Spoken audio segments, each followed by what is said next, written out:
Dr. Brooke here. I'm a board-certified psychiatrist, and this is Cook with Dr. Brooke, where we talk about the connection between nutrition and mental health outcomes.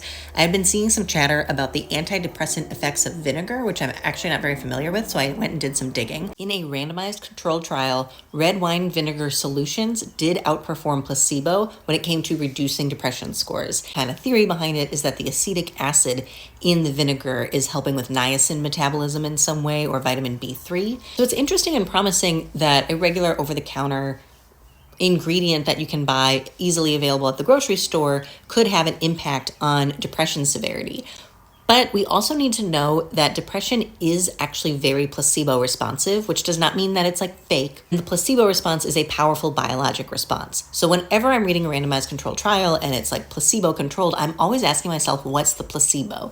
And in this particular study, the actual active group was getting red wine vinegar that they were instructed on how to dilute it in a glass of water, and they were drinking that twice a day, and the placebo was a vinegar pill. To me, this is important because the vinegar group was actually having a much stronger placebo than the active group. It feels and looks like a bigger dose, right? You're drinking a whole glass of something as opposed to a small tablet.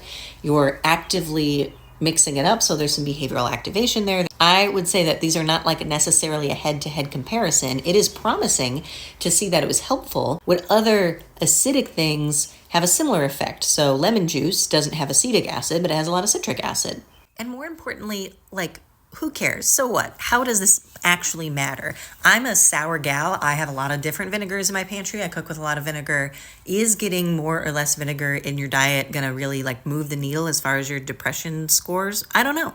We know that the most evidence-based diet for positive mental health outcomes is the Mediterranean diet. So that's gonna have a high emphasis on whole grains, on produce, on lean protein sources, lots of healthy fats. So focusing more on those areas and food groups in your diet than chugging a vinegar solution is probably going to get you more bang for your buck.